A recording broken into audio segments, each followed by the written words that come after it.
Hello everyone, FPL Raptor here, and welcome back to another video on my YouTube channel. In today's video we have my Game Week 22 transfer plans and also my general transfer strategy for this upcoming period with blanks, doubles, AFCON Asian Cup, Haaland returning, and much more. If you do enjoy today's video and you get any use out of it, please smash that like button, make sure to subscribe as well. But without further ado, let's jump into it.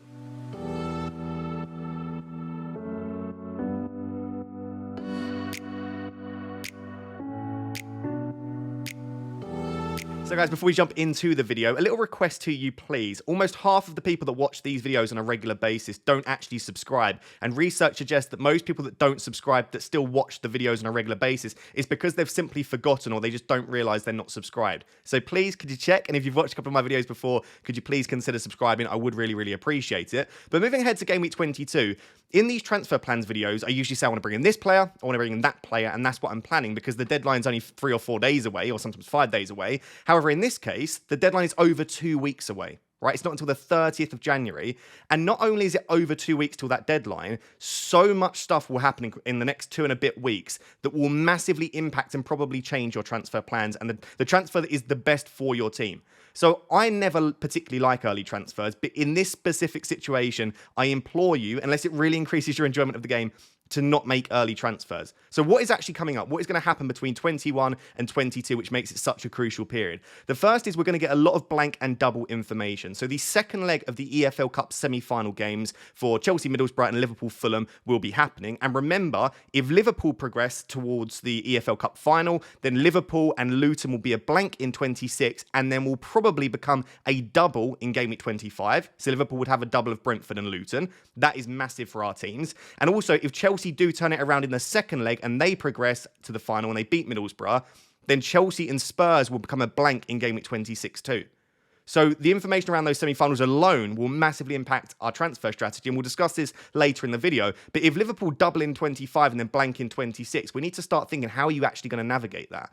The other thing is the other domestic cup, which is the FA Cup. The FA Cup 4th round results we'll have, and we'll also have the 5th round draw as well. And why that is so important is the teams that reach the quarter-final of the FA Cup will blank in Game Week 29, and the teams that blank in Game Week 29 will also be the teams that therefore double in 34 and 37, because the Game Week 29 fixture that gets rescheduled will go into those 2 double game weeks. So just in the next 2 weeks, we're going to have a lot more information around the upcoming 3 double game weeks and the biggest 2 blank game weeks of the season as well. So that is critical information in and of itself. We also have all of the AFCON and Asian Cup group stage games. So we will know, let's say just surprise, I don't think it's going to happen in a million years, but let's say Salah and Son both get knocked out in the group stages. Well, that massively changes our thought process as well. Not only about those players, but maybe some of the players in the teams as well. Maybe it makes Liverpool assets more desirable. Maybe it means that you don't want to move for Jota, or maybe it makes Richarlison less of an option because minutes become an issue. So group stage games alone will impact a lot. However, we'll also get most of the round of 16 AFCON and Asian Cup games as well. Not all of them. A couple of them are on the day of or after the Game Week 22 deadline, but we'll get most of the round of 16 games as well. So again, let's say Salah plays before the deadline and gets knocked out in the round of 16. That will impact our thinking too. And then finally is the obvious one, which happens in between every deadline. We've got a lot of injury updates that we're waiting for. In particular, Trent update is massive. Do we want to hold on to him, or do you maybe want to move for him? Because again, if Liverpool double in 25, Trent is a great option, even a captaincy option for that week. More importantly, Haaland injury update as well, which we'll discuss later in this video. We thought Haaland was definitely going to be back for 22, and he may well be, but there seems to be a bit of a setback. And if we don't want Haaland back in, especially for 22, it may be that we can continue to hold on to Trent and Salah, or maybe we move for De Bruyne instead. And then obviously multiple other injuries as well. For example, I've now got Charlie Taylor and Pau Torres injured. So many things will crop up. I just think this is such a crucial period.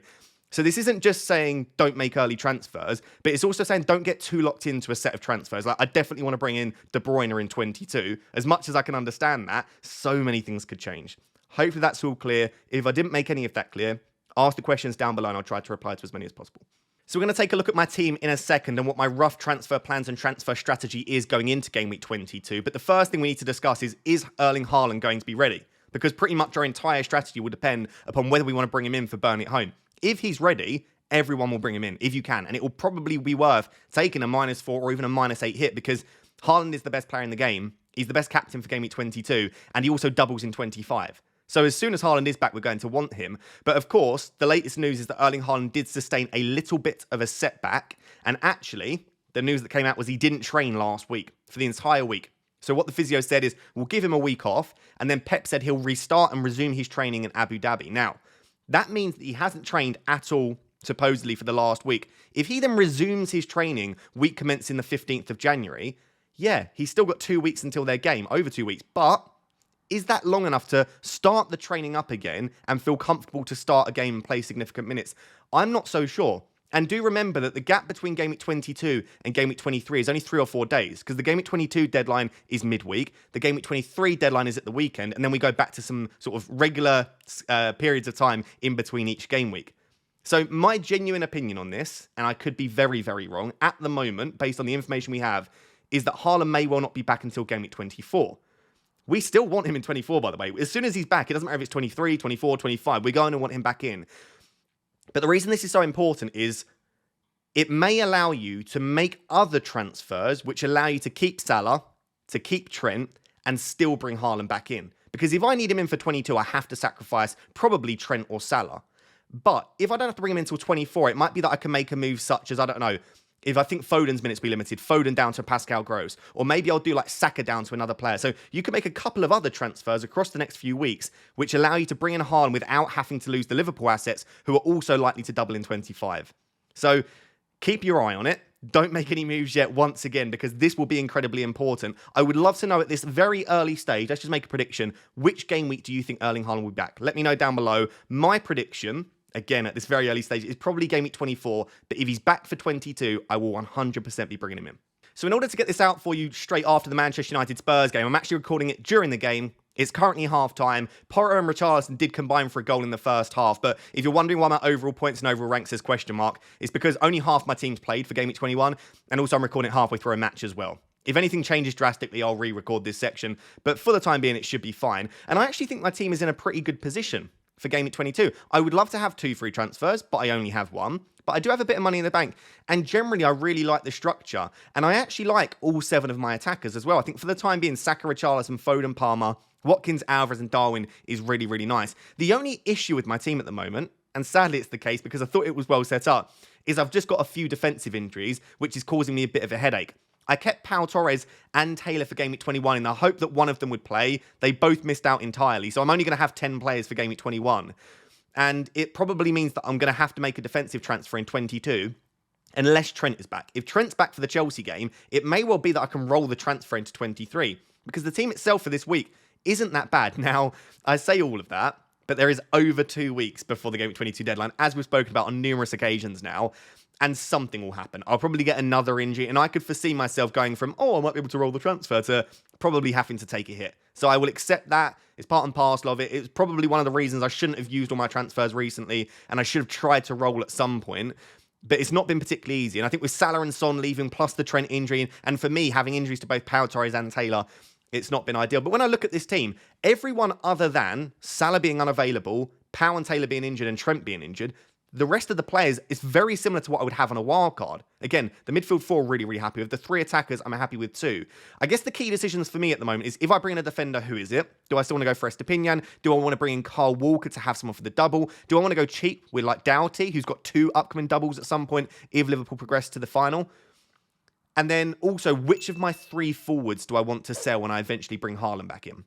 It may not be for 22, but I have that decision to make. And you may just say, it's very obvious, Alvarez. And when Haaland's back, yes, Alvarez becomes less desirable, especially with KDB.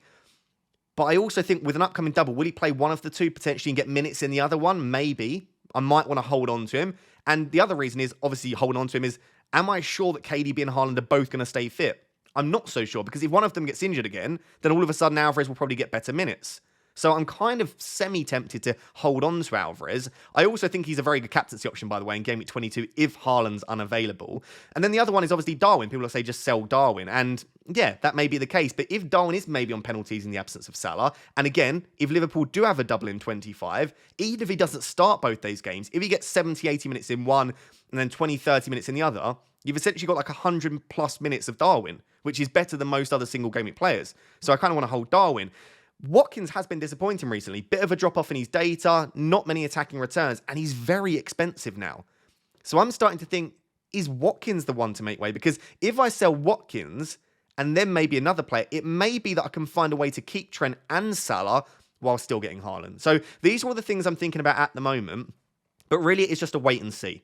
Because I'm saying all of this, let's say, hope this doesn't happen, let's say like 3 of my midfielders get an injury, I might be playing the wild card, right? Or I might be focusing my transfers on my midfielders. Maybe Pau Torres makes a recovery in time for 22, so does Trent, and all of a sudden my transfer plans change. So I don't think there's too much use in talking about my team in detail and what my current plans are. But what I want to look at finally is who are the players that I'm looking at bringing in an ideal world, right? If I have the transfer and there are no other issues in my team, who am I looking to bring in over the upcoming weeks? And also, what is my general transfer strategy to deal with the upcoming weeks? Haaland coming back, the blanks and doubles, and more. So the players that I want to bring in for Game Week 22 isn't too different from the players that I wanted to bring in for Game Week 21, but there are a couple of subtle changes. Around the defenders, I do still think the best 3 are Walker, Estepinian, and Doughty, and I still think I would be on Estepinian because he's not going to blank anytime soon, and there's a chance he also doesn't blank in 29 as well. So there's a player with great upcoming fixtures, good attacking data. Brighton have improved defensively recently, and I also think he's at a nice price point.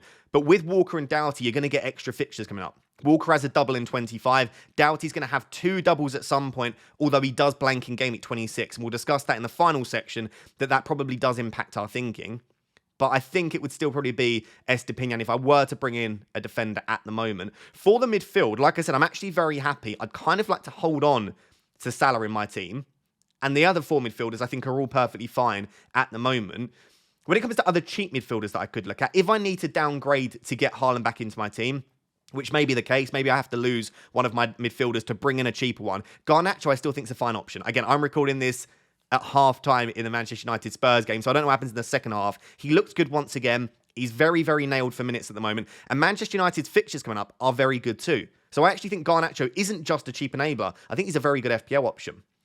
I still think Pascal Gross is great. I obviously haven't seen Brighton's game in Game Week 21, but I still think for all of the reasons we listed last week, I really love Pascal Gross. But Eze is the one that I'm really looking at, because from Game Week 22 onwards, Crystal Palace have a few nice fixtures in a row. His minutes are good, he's on pens, his data's pretty solid. I know he trolled a lot of people at the start of the season when Mbermo and Matoma were all doing very well, and Eze was struggling. He's had a lot of price falls this season, but I still think Eze is a top player for FPL. So he would genuinely probably be the cheap asset I'd be interested in at the moment.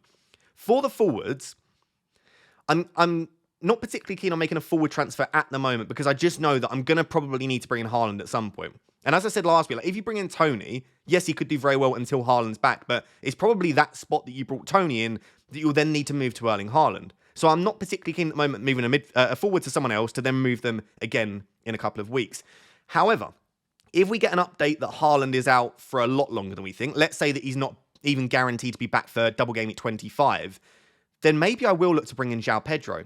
Because he's so cheap, he's on pens, the data is outrageous, and he's actually looking pretty nailed on at the moment. And I still think he will be rotated occasionally, but he just looks like he's such amazing value. And that may offer the ability to get De Bruyne and Salah. I'm going to discuss De Bruyne at the end, by the way. That might allow us the ability to get De Bruyne and Salah into a team. If you downgrade one of your forwards to João Pedro, you have more money for the midfield.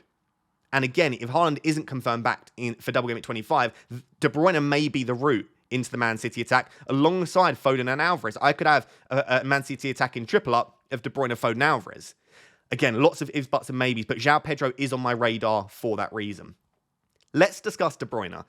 There's a few sort of conflicting thoughts I have around this. Firstly, I don't really understand the content creator bashing that I'm seeing at the moment around De Bruyne. It's pretty funny. So most content creators said De Bruyne is not a particularly good option, don't go for him. And obviously the points were great in Game Week 21. But the reasons that we said don't go for De Bruyne are he's expensive and takes up all your budget.